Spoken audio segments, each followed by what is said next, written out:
Before starting the Dharma talk, please join me in invoking the Buddha's name 3 times. Namo Shakyamuni Buddha. Namo Shakyamuni Buddha. Namo Shakyamuni Buddha. Dearest Venerable Teacher, dear Sangha, good afternoon. Today, I hope I will be finishing up our discussion on dependent origination. This is what, class 4 or 5 of this topic. So I'm hoping I'll finish today. We'll see. Y'all know me, I love to talk. Alrighty. Everyone's been here for the past couple of weeks. I've been talking about this, right? So I have to repeat myself too much. Alrighty, dependent origination, pratitya samutpada in Sanskrit, is the topic of Buddhism. If you want to become enlightened, this is your way to it. It's very easily understood superficially, subjectively, maybe objectively, but in order to actually come to the realization of the meaning and the essence of dependent origination, you really do have to penetrate and arrive at the wisdom that dependent origination provides. And by doing that, you are at least on a first level basis of enlightenment. You have 10 more to go after that, but at least you've penetrated the shell of dependent origination. So I won't go into too much of the aroundness detail as I've gone through that already. So today I'm trying to attempt to go into details of the specific links. Maybe, we'll see.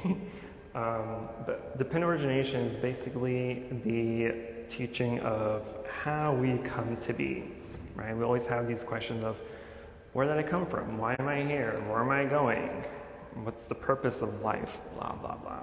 Questions that really are not important, but people still ask these questions because they want to know, right? They have this curiosity of how life comes to be and where it's going to be. And through dependent origination, we can come to those conclusions, hopefully.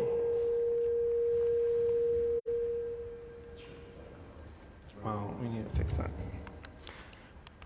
So, by going through dependent origination, we will start to see how things arise in our life, why they arose, and where they are going from.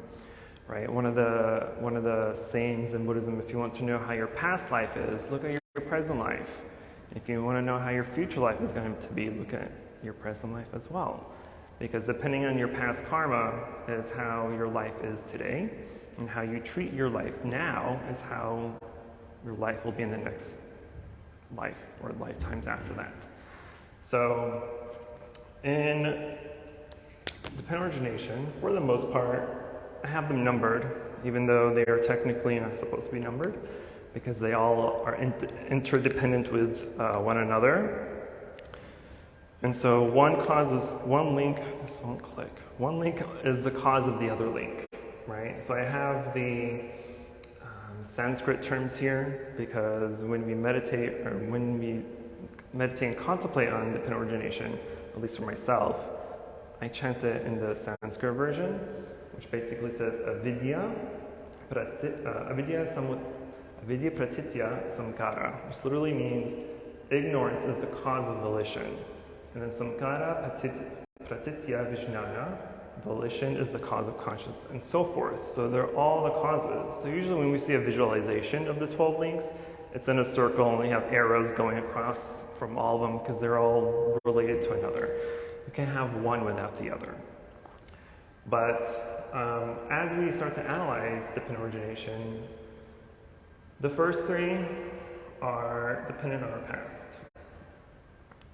4 through 9 is based on our present life, and the last 3 are our future life. And so as we've spoken, usually back when we went over the Four Noble Truths, we discussed in detail pretty much a lot about ignorance and impermanence, right? Ignorance is basically the cause of our suffering. That's it. Ignorance is the cause of suffering. But when we go through the process of contemplating or meditating or reading about ignorance, we really have to know what ignorance means in this case, right? There was a story that happened yesterday that's a perfect example of ignorance. I thought I'm not going to go into too much detail, but ignorance in the Buddhist sense is not seeing things as they are. Not seeing things as they are. Because of that, and because of our volition actions, our mental formations, right? Because we don't see things as they are, we start to tell ourselves what we think we see, what we think we know, right? And because of that, that starts to become ingrained in our consciousness. In Buddhism, there's 8 consciousnesses. That was a long word. The first 6 are our senses, right? Form, sound, smell, taste, touch, object, and mind, along with their sense consciousness, eye, ears, nose, tongue, mouth, body, and mind. And then the 7th consciousness is the store consciousness. Oh, no, I'm sorry, not this.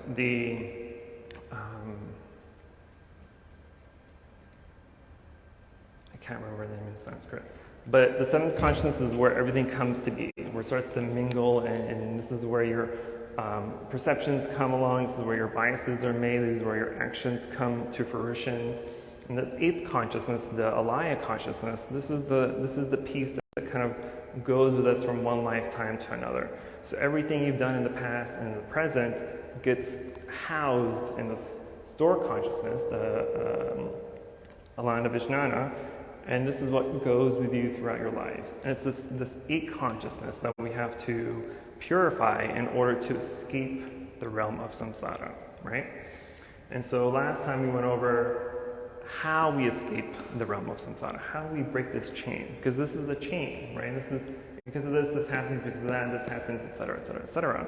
And this is all the things we do in our life that cause us suffering. So how do we break the chain? Because all we need to do is just break one of any of these chains off, right? If we can break any of these chains, we are able to escape this realm of cystic life of existence, samsara, right? And so we do that, we are able to break the chain through the practice of the Eightfold Path, right? Because if we go back to the Four Noble Truths, the first truth is that in life there is suffering. Obviously, we know that. The second truth is the cause of suffering, and the cause of suffering is dependent origination. The third truth tells us that there's a way out of that. There's a way to break the chain.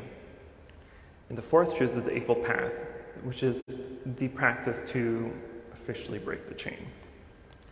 So usually when I talk about this or talk about this with others, they're like, oh, ignorance, since it's the cause, it's number one. That should be the first obstacle to tackle. You would think it would be the easiest one to eradicate or let go, but it's absolutely not. Our ignorance is one of the most rooted aspects of our life, because it's not just what we know now in this life, but it's the accumulation of all our ignorances and biases and perceptions and thoughts and feelings and likes and dislikes of past lives too. So you have like this bazillion terabyte of data of past lives and existences that you have to purify. So it's definitely not the easiest to tackle, but it is easier to see through the practice of the Eightfold Path, through the practice of meditation. Because as we go down the list here, in my experience and what I believe would be the easiest one to tackle first and to see and to be able to see and recognize easier is feeling and craving, right? I'll get to that. Let me start over. So because of our ignorance, we have the volitional actions, mental formations. What are mental formations? Anything that arises in your mind is a mental formation. Anything that you see, you hear, you touch, you taste, and you smell, those objects have to go into contact with your sense consciousness, right? Again, eyes with sight, nose with smell, etc., right? And because of that, then you start to create these mental formations in your mind. Oh, I see this book. This book looks nice. It's pretty.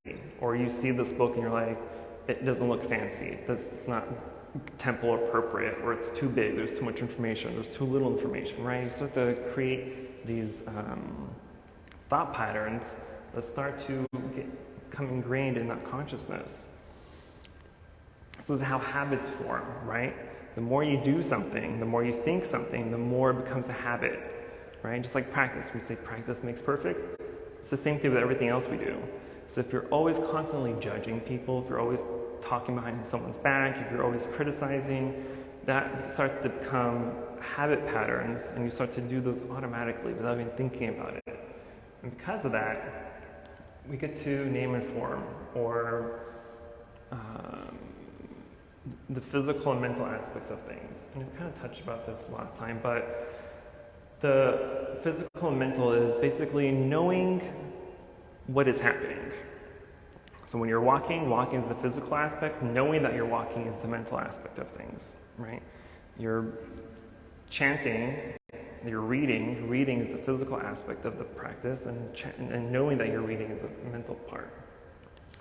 And the six senses, again, it's the six senses with the sixth sense consciousness. The eyes, ears, nose, tongue, body, with the form, sound, smell, taste, and touch.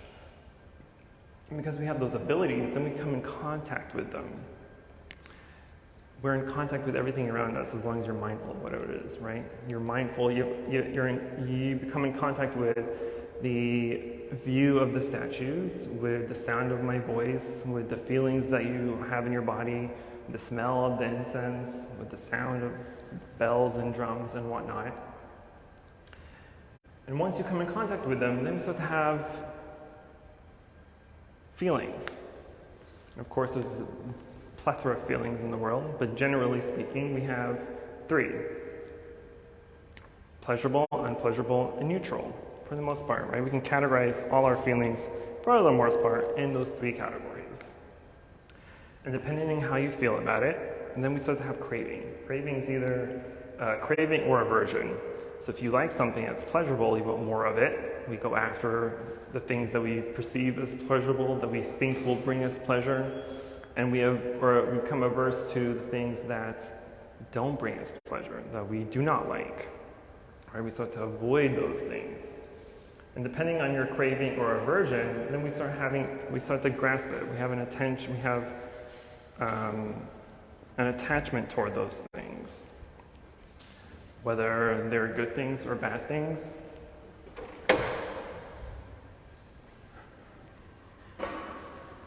We start to have an attachment, and sometimes we are able to see this attachment, not usually in ourselves, but in others, right? This attachment becomes deep craving or addiction. Addiction is a good word. We see addiction all the time. And we're addicted to a lot of things. We're addicted to the foods that we like. We're addicted to smoking or drinking or sex or whatever it may be, right? And because of that, excuse me, then everything becoming is what we do in these aspects. And we're essentially putting it together. This is where everything kind of comes together and creates something, right? Whether you are in a mood for ice cream, right? So now you have the thought of, oh, ice cream. It's a hot day. I could use some ice cream right now. I'm feeling like a rocky road. I'm trying to think of flavors. You're wanting rocky road, and so now you are like, I have to have rocky road. I have to have it, right? So now you have the idea and have the desire, and now you have the need or the means to get it. So you get in your car, or you Uber it, or you Uber Eats it, whatever people do nowadays to get their ice cream. You get your ice cream. Like, ice cream's gonna make me happy. Ice cream is going to satisfy me. You get your ice cream, maybe eat the whole tub if you're like me, because I can eat a whole pint in like one sitting. Don't tell teacher. But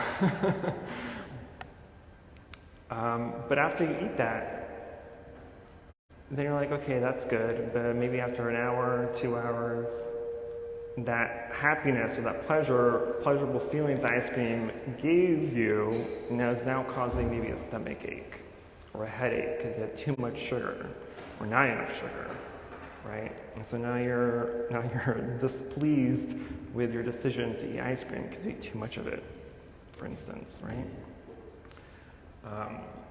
And so, but we do those things all the time without really thinking about it, whether it's ice cream or food or work or social activities or private activities, right? We always have this constant idea that what we want will bring us happiness. But if you go and meditate on dependent origination and try to figure out where this desire comes from and why you have that desire, then you're able to escape the feeling of wanting it in the first place. Because any phenomena that is external will never bring you happiness. Never. Because any external phenomena is impermanent. It's transient. It will not last forever. So if that object will not last forever, what makes you think the happiness it brings you will last forever? But we're social animals, fortunately or unfortunately, and we have lots of desires. We have a desire to take care of our family, to have a good career, to have a nice house, to have a functioning car. All these things we want and want and want. But those are not necessarily bad desires, because we have to have desire in life, right? You have to have a desire to want to succeed and be successful and be happy. But what causes us to suffer and be entangled in this cystic life is the attachment that we have to those desires. Feeding the assumption that those desires will bring you lasting happiness. So the moment that we're able to escape that and acknowledge and know that happiness is not by the accumulation of things or having things, but it's by the freedom of not having it. It's by the freedom of knowing that that will not bring you lasting happiness.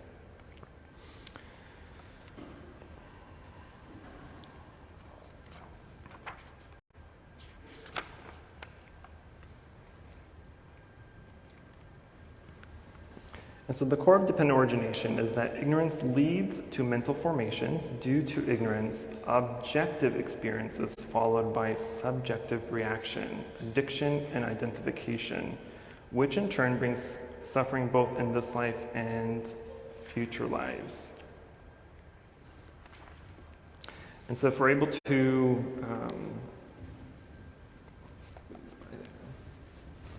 to sit in meditation and go over the formula of dependent origination, right? And I can, maybe after the session, I'll write down the formula that's typically chanted to meditate on. But it's essentially saying that because of ignorance, volition arises, and when volition arises, conscience arises, etc., etc., etc. And then the second piece is that when ignorance ceases, volition will cease. And when volition ceases, consciousness will cease, etc., etc., etc.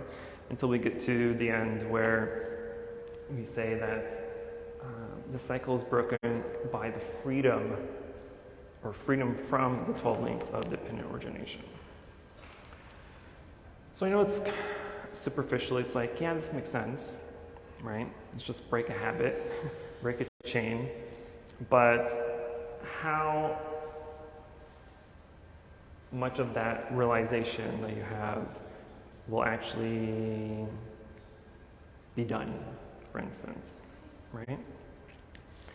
Because we can say, yeah, I'll meditate on this and I'll try to release these attachments I have to the things that I like or dislike. But that's just one small aspect of our habitual daily lives, right? We think that we are only attached to big things, your house, your car, your job, your family, right? But there's also the subtle things that cause attachment and suffering. If you dislike the heat, what are you going to say to yourself when you walk out? It's hot AF, right? And you're like, I don't like this. That's an attachment. Or if it's too cold, you don't like the cold. Or it's too dark, it's too bright, whatever it is. These are little subtle things too. These little subtle things are sometimes much more dangerous than the bigger ones because they're not easily seen. We're not able to identify them easily, right? Because the big things are easy to know. Oh, I like my fancy car, I like my big house, I like my family and friends. These are common things. It's the little subtle things that we tell ourselves or say to ourselves that are more dangerous. These are small and they accumulate and there's a lot of it, right? And we do it every time we eat, when we drink, when we speak, when we listen. We're making little judgments in our mind. We're making little biases. We're making little critiques of whatever it is that we're experiencing. And of course, there's nothing wrong with the experience in and of itself, because we can escape experience, right? You have to go through the process of experience. But you also have to know what the experience is doing to you, or how it's affecting you, or how it could affect you in the future. Because if you're able to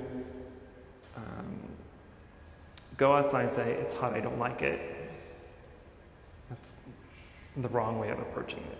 What you should be doing is go outside and just acknowledge it's hot, without adding any personal pieces to it.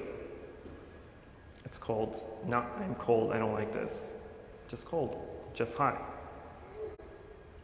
This food is delicious, I wonder where it came from. Who made it? What's in it? How much is it? Nobody cares. Food is good, that's it. Right? That's seeing reality as it is. That's letting go of your ignorance. Your ignorance is adding things that may or may not be true. Right? If you're so gung-ho on your opinions, yesterday I did mindful working. I'm going to give a little tidbit of what happened yesterday. So during lunch, we'll chit-chat, and after we're done, we'll chit-chat with another. So two of our members who have completely opposite views of the world, and politics in particular. I'd rather get skinned alive than talk about politics, just FYI. But I'm there just to observe because it's my form of reality TV. But the one person who had the more conservative views denied listening to reason at certain points of the conversation, right? Denied the fact that there are other facts besides the facts that they have, that there are different points of view, different ways of looking at things, different ways of understanding things, right? Versus the one correct way they thought was the right thing, or the better thing to do. So there's always opposing views, right? Because when we are talking to someone who has those opposing views, one or both people are going to get very defensive of their views or of whatever they're talking about because they think it's the most correct, it's right. This is how it is. What you're saying is so wrong, and this is why it's wrong. And then the other person's like, no, I'm right, and this is why I'm right. Right? So there's always a battle of opinions. But that's all due of our ignorance. Ignorance is not just seeing the reality of things, but accepting things as they are. So whether we're in a debate and we're arguing back and forth and you're like, no, you're not right, I'm right, and I'm like, no, you're not right, I'm not right, that's just going to cause more ignorance in our minds, more bias. Instead, great, you have your opinion, I appreciate that, thank you, I know how you feel and you know how I feel, and that's it. Because what happens when you start arguing with people? We have wars, we have battles and whatever it is, right? All because that country doesn't view or doesn't see or agree with our country. Like, well, since you don't agree, I'm gonna try to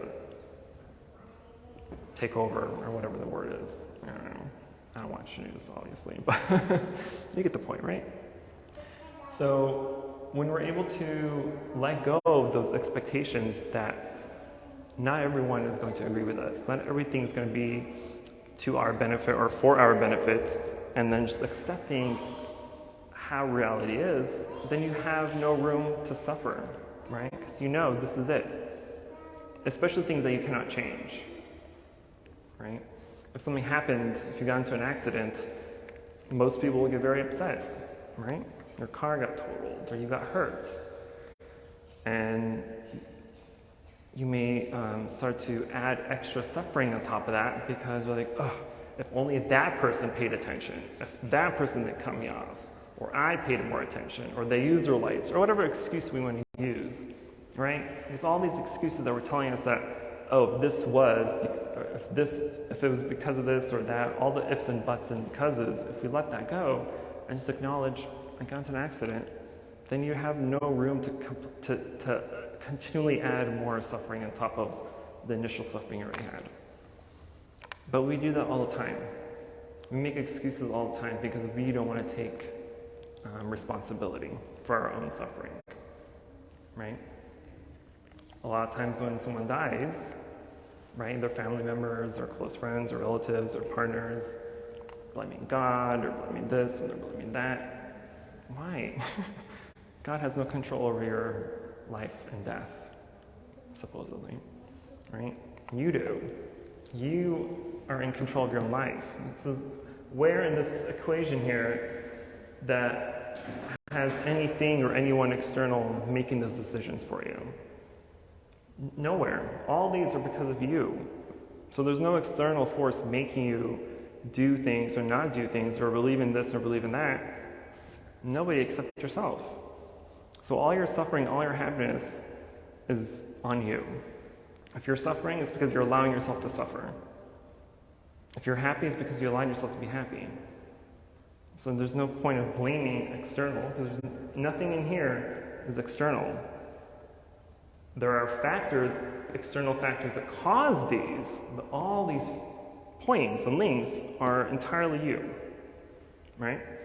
And so when you're in a moment or a situation of suffering or whatever it may be, watch how your mind thinks.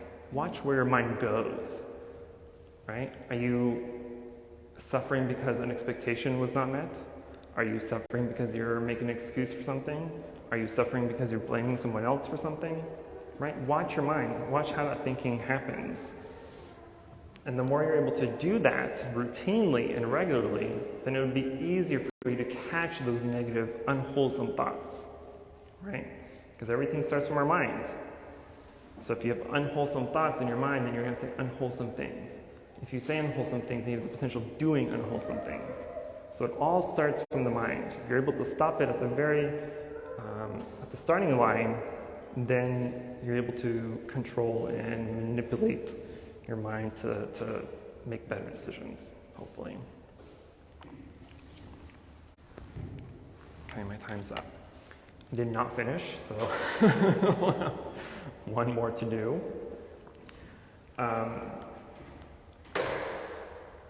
But I'll write the formula after class. That way, if anybody wants to jot it down and meditate on it, it'll be, it will give you some, it will give you that mantra to do during meditation. Okay. What are your questions, concerns, emotional outbursts? I know this is a very heavy topic, but it's also a very important topic. Yes, sir. You talk about storehouse consciousness. For Westerners, do you see that as the same thing as what Western psychiatrists or psychologists would call the unconscious or the subconscious? Meaning that we're still processing information, it's just below the level at which we can sense it. Right. Yes and no.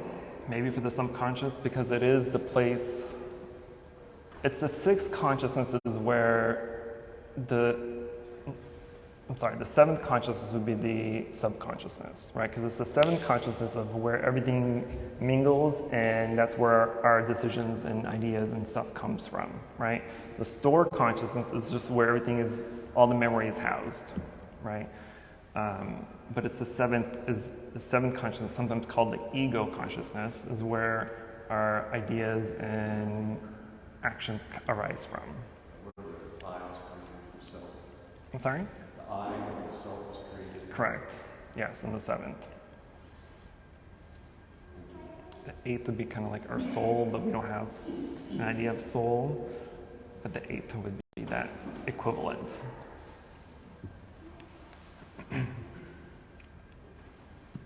Yes, sir.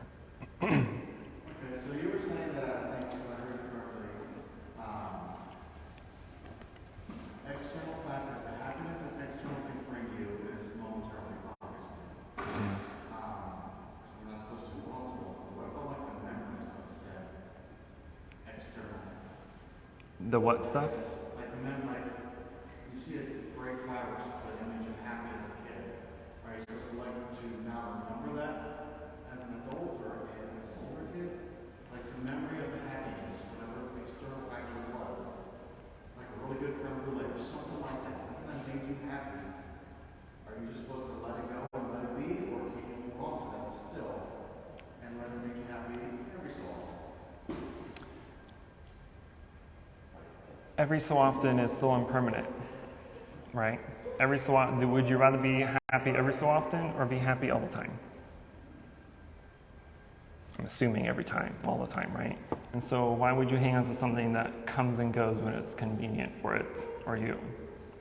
Right? There's no, it's okay to remember and enjoy what you see that brought you happiness in the past. There's nothing bad about it. What's bad about it is if you hang on and cling to it and are using this past experience or past memory to manipulate or control your present happiness, right? It's not really there. It's not really doing anything. It's just a memory. So it's okay to enjoy it, because we have to enjoy things, right? When you go back to your house and see your family and children and wife and husband, right? That momentary first glimpse of them typically may bring back past memories of this is where I want to be, this is who I love, this is who I want to take care of, etc., etc. But that doesn't last forever. Not that you don't love them forever, it's just that initial memory of them will fade after the first few seconds of seeing them, right? But just like being mindful of anything else that arises during meditation, for example, you acknowledge it, you accept it of whatever feeling it gives you, either positive, negative, or neutral, and then you just accept it to let it be. Because if it would bring you lasting happiness, it would stay, it would be constant, right? You don't have to manipulate it or try to bring it up or remember it. It will just be there constantly. But since it can't be there constantly, that means it's not something that's meant to last or won't last. So just enjoy it while you can and just let it go. Make sense? Now I want a creme brulee.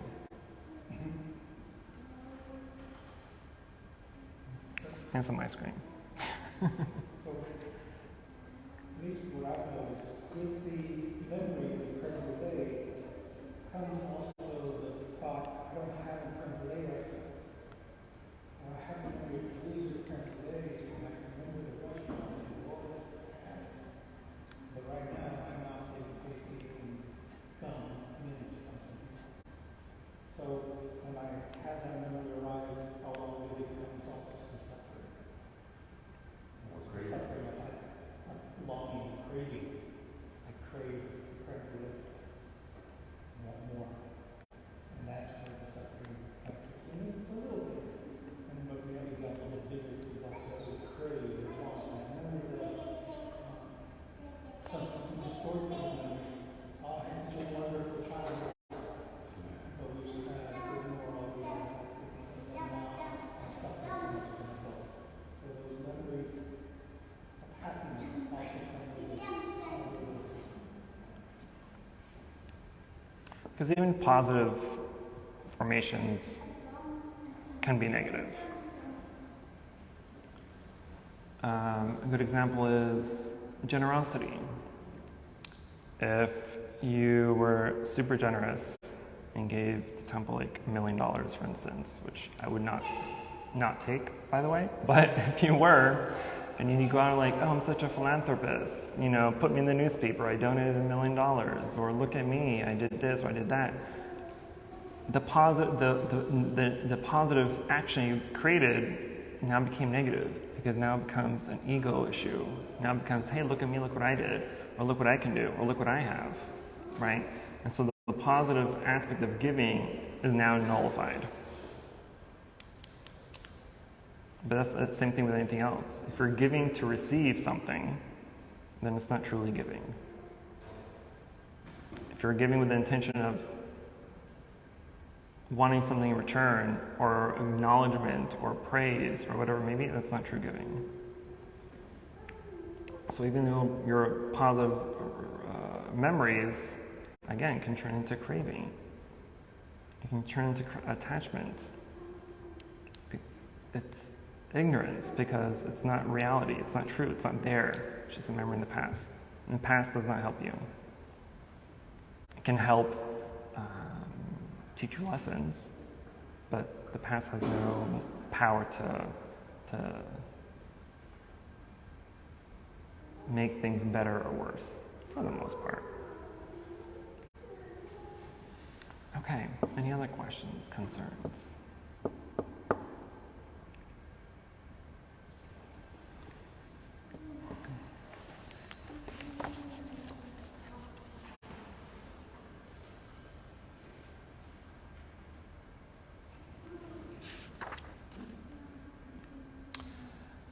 I think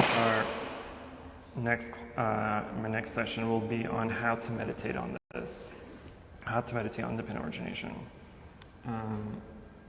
Because I think I've went over this enough times, and I can't simplify any further. I'm very analytical, and so my notes are very analytical. So I give that to you the way I know it, and then you're going to be like, this makes no sense, I hate this, I want to go home. So this is my oversimplified version, so I'm going to stop there. And so in our next class, I'll write down the formula and how to meditate on dependent origination, because it's very important. Also, before I forget, next Sunday is our Ulambana Celebration, our Parents' Day, Ancestors' Day. So please join us next Sunday, 10 a.m. It's our second holiest day of the year, so it's going to be a big, nice celebration. Sunday, 10 a.m. Yes, okay. So we'll go ahead and transfer the mirror and then go into chanting. Namo Shakyamuni Buddha, Namo Shakyamuni Buddha, Namo Shakyamuni Buddha. For any positive karmic action we've accumulated here today, we wish to transfer the merit and wish all sentient beings full enlightenment.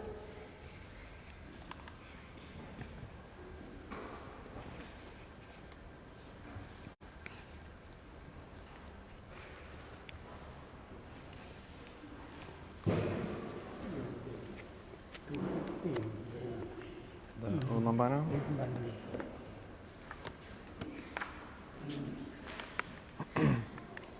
We will be chanting part of the Umbana Ceremony, so please turn to page 215. Today we chant the Umbana Sutra. I want to tell you what the Umbana is. You know, Buddhism is bringing the piety of the very piety. Buddha teaches something inspires to our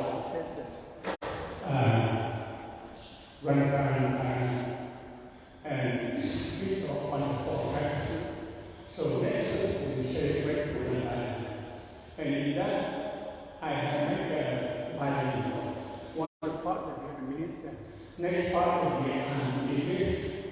and we have the offering of flowers. We have 4 kinds of flowers we offer. The first one is a yellow flower offered to Mount Anna. The second is a red flower. We offer to the people here in the Asia and the pink flower for the parents. Batteries. For the people who have only one parent alive, and the white flower is for the people they have any parents alive. Okay? So you see here offering of flowers to nature. That way you know it. So today we start chanting the Umbana Ceremony, so you know what's going on. Thank you.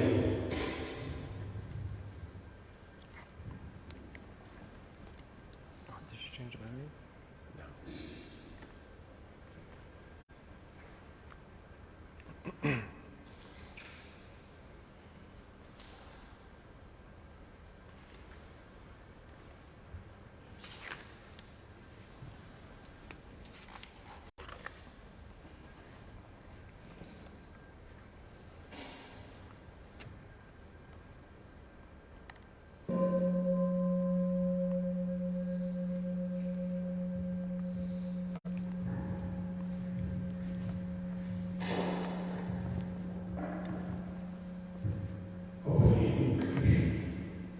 On Tuesday, we gathered to perform the Umbana Ceremony for our departed relative and friends and all wandering spirits. The holy ceremony is for all those who have passed away, died from illness, violence, starvation around the world, and for the spirit that still wander. We pray to the Buddha, Bodhisattva in the 3 time and 10 direction, to all the enlightened Sangha, the Devas, the guardian and protector of the Dharma. We ask you to blessing to this holy altar, where we perform the Umbana Ceremony for all the departed ones and wandering spirits. We pray to the Buddha, Vipassing Buddha, Sitting Buddha, Vishwan Buddha, Kankukhana Buddha, Kana Kumani Buddha, Kashyapa Buddha, and Sakyamuni Buddha. We ask you to listen to this holy altar where we perform the Umbana Ceremony. We raise these flowers to us and all the awesome Buddhas and Bodhisattvas, the enlightened Sangha, the Devas, and the guardian and protector of the Dharma, bless its offering.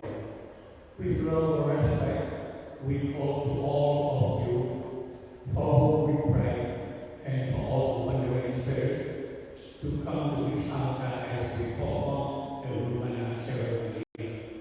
Your family and friends wait to receive you. We pray that you hear our blessing. May your karma be purified.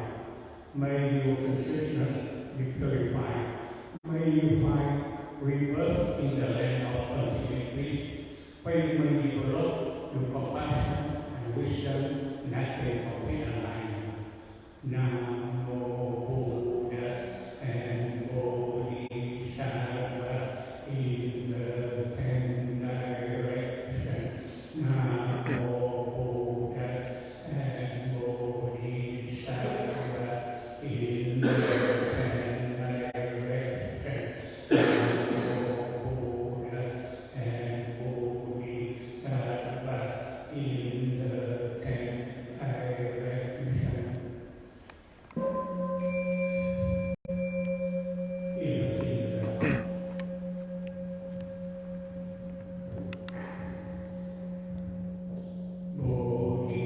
Speech and mind in perfect oneness, I send my heart along with the sound of the.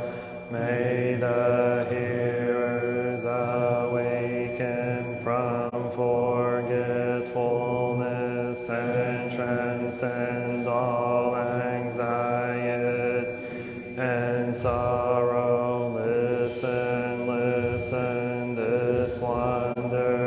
beautiful sound brings me back to my true home. Gratitude we offer this incense to all Buddhas and Bodhisattvas throughout space, and may it be fragrant as earth herself, reflecting our careful efforts, our wholehearted mindful, and the fruit of understanding slowly ripening. May we and all beings become of Buddhas and Bodhisattvas. May we awaken from forgetfulness and realize our true home. Incense in the censer now is burning, all the Dharma realms in every place, auspicious clouds appearing, our sincere intention thus fulfilling, as all Buddhas now show their perfect body. Homage to the incense cloud canopy, Bodhisattva and great Bodhisattva.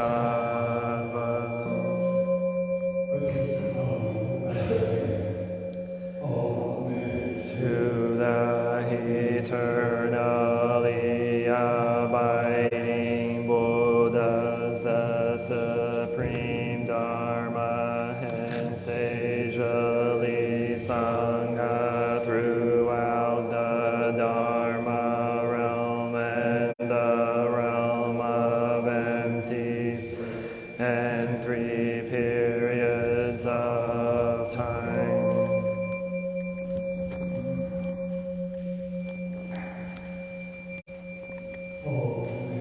To the fundamental teacher Shakyamuni Buddha Maitreya, honored future Buddha Manjushri, great wisdom Bodhisattva, universal great conduct Bodhisattva, all Dharma guarding Deva Bodhisattvas, and the glorious mountain assembly of Buddhas and Bodhisattvas.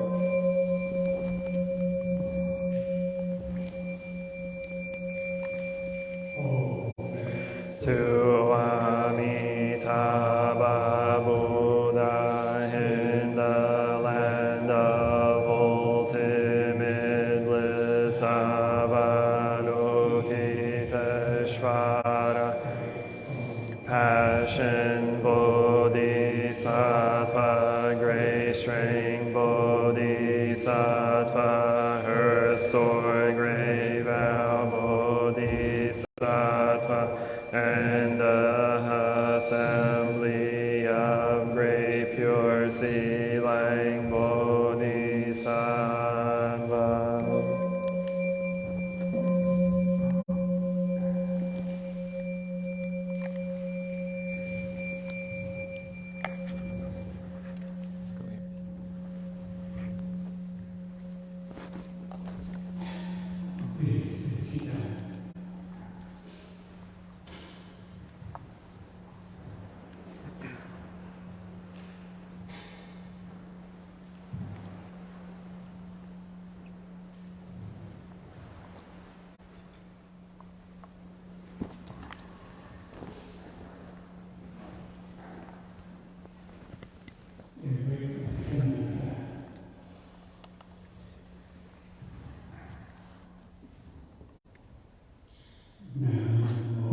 great compassionate Buddhas and Bodhisattvas. Namo, great compassionate Buddhas and Bodhisattvas. Namo, great compassionate Buddhas and Bodhisattvas.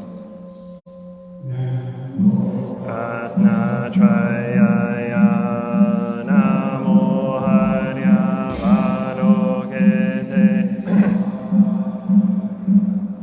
Bodhisattvaya Mahasattvaya Mahakarunikaya Om Sarvaravaye Sudanadasya Namaskritva Himamarya Varokete Shvararamdava Namo Narakendi Hrimahava Sarvaharhato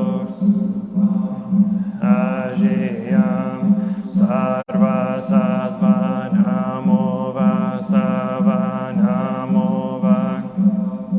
Avitato Taryata Om Avaloke Lokate Karate Hiri Mahabodhisattva Sarva Sarva Mala Mala Mahi Mahiridayam Koro Koro Karmam Doro Doro Vijate Mahavijate Dara Dara Dirinishvaraya Chala Chala Mama Vimala Moktelehi Shina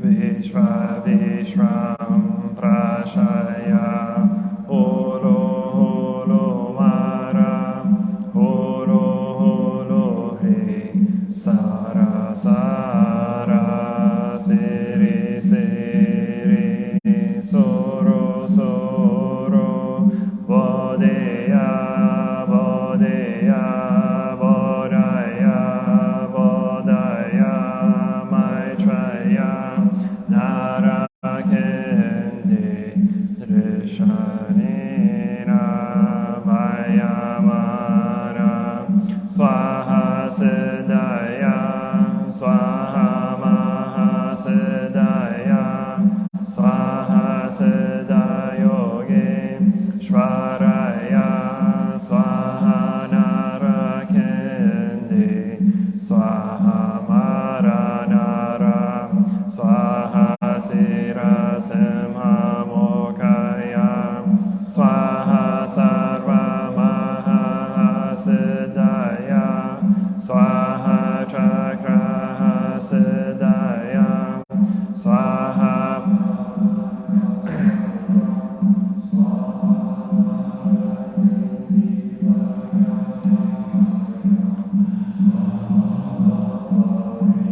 Sankaraya Swaha Namo Ratnatrayaya Namo Arya Valokite Shavaraya Om Siryanto Mantra Padaya Swaha. Body is bringing morning light and concentration. My heart is at peace. A half smile is born on my lips. This is a new day, and I vow to go through it in mindful. The sun of wisdom has risen, shining in every direction.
father and mother to repay their kindness for raising him, thus using his way.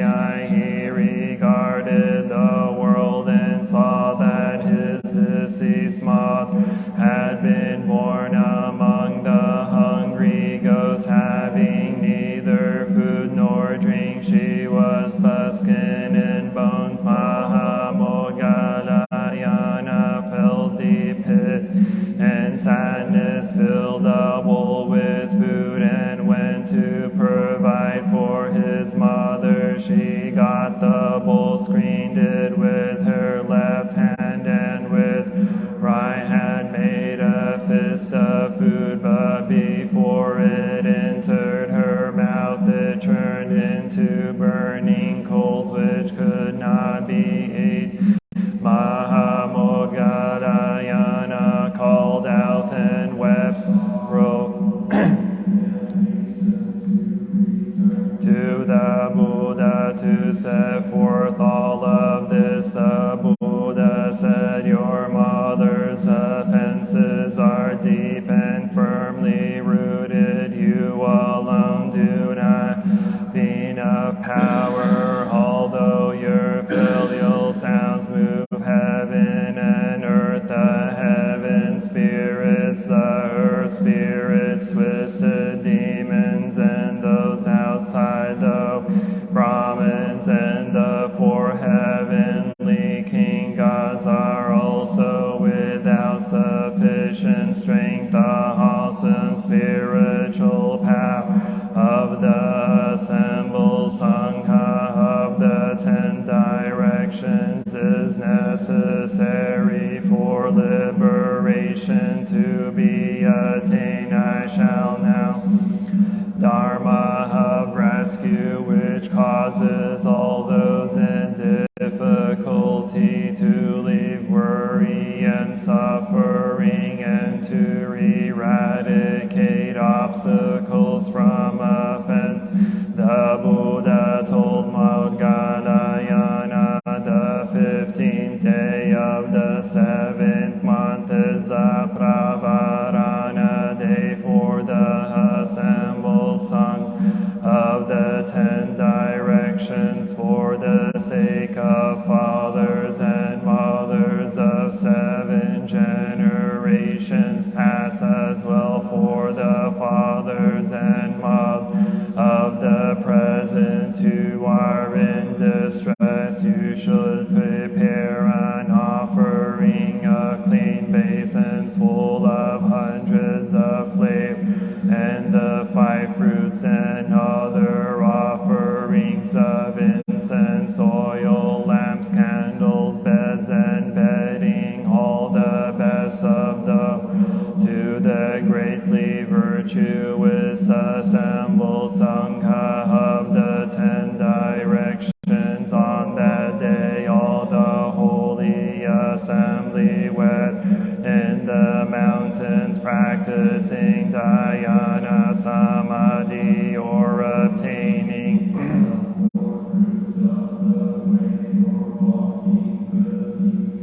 or using the independence of the 6 penetrations to teach and transform sound hearers and those enlightened to conditions, or provisionally manifesting as bhikshus when in fact they are great bodhisattvas. On the 10th ground, all complete with pure precepts and ocean-like virtue of the holy way, should gather in a great assembly, and all of like mind receive the pravarana food.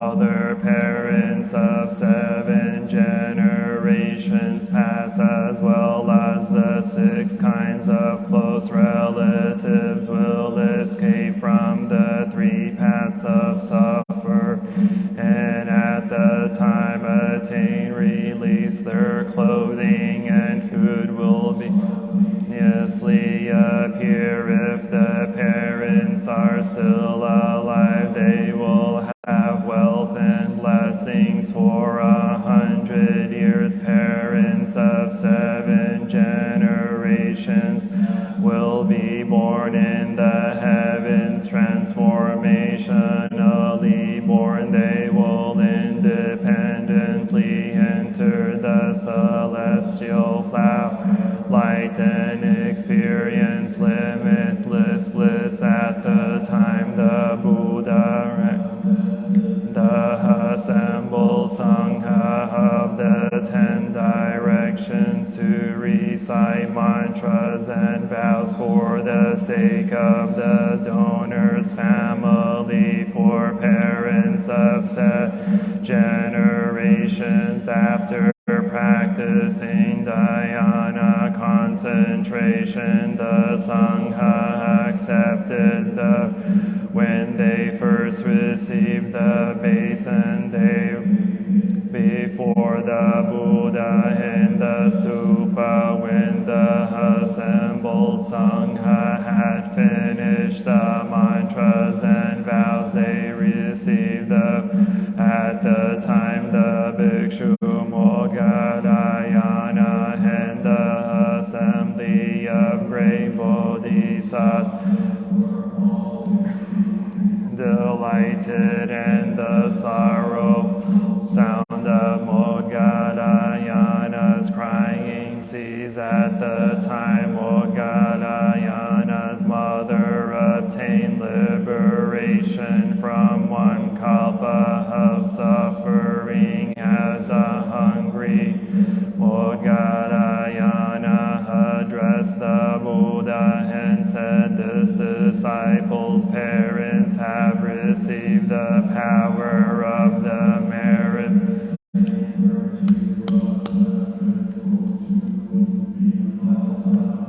awesome spiritual power of the assembled Sangha. If in the future the Buddha's disciples practice daily by offering to the Ulambana basins, they to cross over their